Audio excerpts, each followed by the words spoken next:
Okay, time to do a 10-minute rant trilogy starring our friend and mine, M. Night Shyamalan. Yeah, this one I'm going to start with the worst first. He's put out 3 films this year with varying degrees of success, and this is probably the worst one.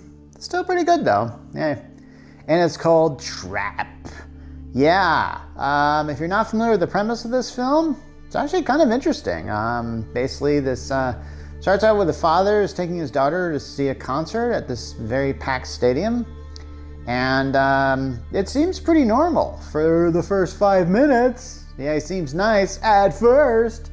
And then he just kind of goes in the bathroom and then just kind of looks on his smartphone and sees that there's this boy being held captive. You know, you don't see him like say things like, "Are you still there? I'm your bad guy." You know, but you know, like, okay, this guy is a bad man. He's obviously somehow put up this facade that he's a really good family man, and he's taking his daughter to concerts. He's a nice dad, right? Wrong. Yeah, actually, here's the thing.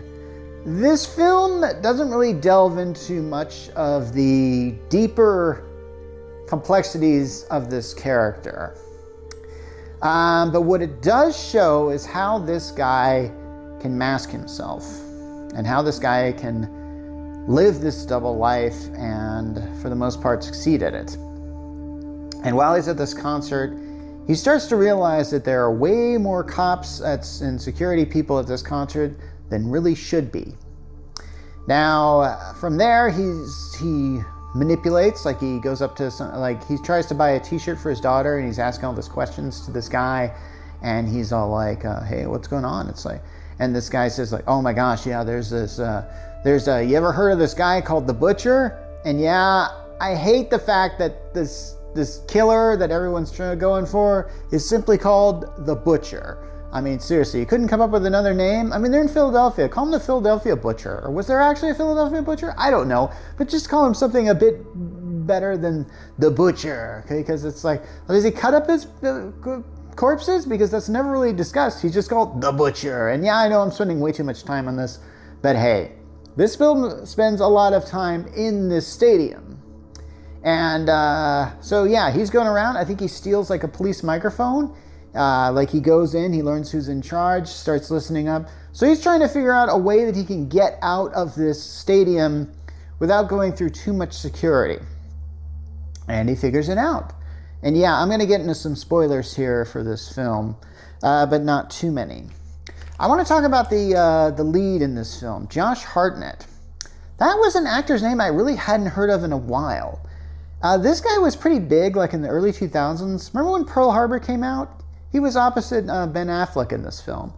And after that, he was doing other things, but he kind of dropped off the radar. I mean, I kind of feel like there's some actors that are like really awesome, and then you just don't hear about them, for a while. And then suddenly they show up in something, and then bam, they're big again. I guess we call that a comeback. Here, I don't really think it's a successful comeback because I'm sure Josh Hartnett has been in a lot of things over the years. If you want to make it as an actor, maybe that's what you do, or maybe he took some time off. I don't know. Maybe he actually has a family. Who knows? I hope so. He's doing the best he can with what was, I think, given to him in this role.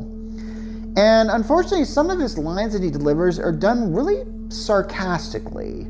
Like when he's at the concert, he sees one of his daughter's friends' moms, and apparently his daughter and their friends are having some sort of falling out. And he talks to somebody, he's always like, "Why don't we just get together and do this?" And he has that same level of delivery that Mark Wahlberg did in The Happening. Remember that Shyamalan film? Yeah. Remember those lines?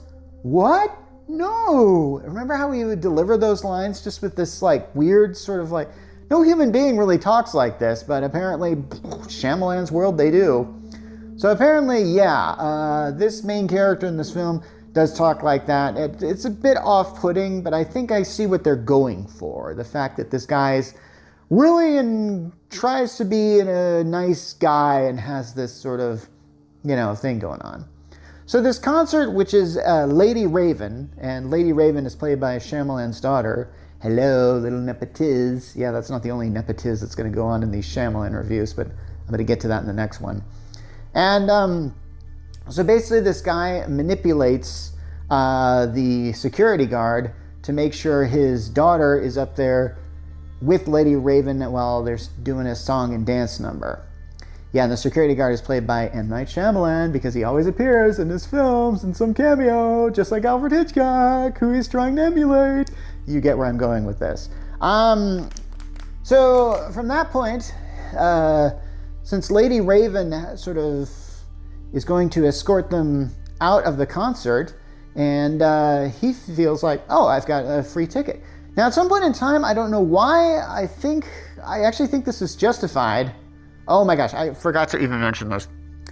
While this guy is listening to the radio, this is one of the worst scenes in the film. And I might be misreading it. If you want to leave a comment that maybe I'm misreading this, here's the thing.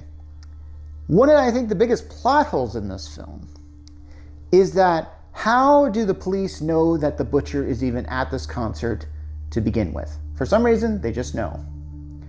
And I think at one point in time over the radio chatter, they say, it's possible that this guy has a tattoo with a rabbit on it. And I actually believe that there is a scene where the actor looks at his hand to see that he has a tattoo with a rabbit on it. And I'm going, doesn't he already know that he has that tattoo? Does he really need to look at it? I really felt like all you needed to do was have the camera pan over to that, but it almost looks like they're showing him looking at it as if it's like, oh my gosh, I've got a tattoo of a rabbit on my hand. And I kind of felt like that's how the shot read to me. I'm probably misreading it wrong, but but he's kind of looking like, whoa, what a shot. And I'm going like, no, that's not how you do that shot. But essentially, yeah. So when the moment that the bad guy has to reveal himself to Lady Raven that he is a bad guy, and he's basically like making her, take him out of the concert below the radar, this is when Lady Raven starts to pull a few little things. She actually goes like, hey, let's go to your house. And this puts the bad guy in all kinds of interesting situations. It starts to get kind of good from there, actually, but I feel like this film could have gone a bit deeper. I really felt like the character of Lady Raven is probably a lot like the bad guy in this thing, where she has a private life and she has this public life. And I kind of felt like they could really actually delve into that, have a conversation about like what that is like. But the film doesn't really give a chance for that, although there is this great opportunity set up for that. So here's the deal with this film. Since this is an M. Night Shyamalan film, of course, there's the twist. And the twist is that this guy's wife was the one that cued the cops that he was going to be at this concert. It was enough to, it's a good twist because it's one of those twists that reveals a lot that the plot was sort of hiding at the beginning. That is a textbook definition of a good twist. That's how you do a good twist, where it's like, oh, this actually makes sense why these people were out there. But I really felt like, why didn't she drop the name? Apparently I think it's really good because the wife is somewhat in denial of this, where she wants to basically kind of go like, okay, the police will swarm the concert, they won't find anything, including my husband, is essentially what I think her mentality was. Now, it's strange that this entire film is told from the point of view of the bad guy. And so at some point in time, I'm not rooting for him to win, but I'm more like watching him really try and blend in. And he does do a little speech where he talks about how he can't allow one part of his life to bleed in the other too much. And apparently that's what happened at the end of this thing. So yeah, like I said, this is going to be spoilers on this, but yeah, he does get caught at the end. And the problem is, I hate this ending because it shows him like, I don't know, as he's being hauled off to the police, they give him one chance to have a hug with his daughter, which I really felt like that would be, when I think about the trauma that this daughter has to go through and all the therapy, but they show him like steal a bicycle spoke and free himself. And I went like, what is that supposed to do? Set up a sequel? This doesn't need a sequel. Don't do that. Don't just sequel bait like that. Come on. Is that the twist? It better not be. And there better not be a sequel to that. So yeah, a pretty decent film. Yeah.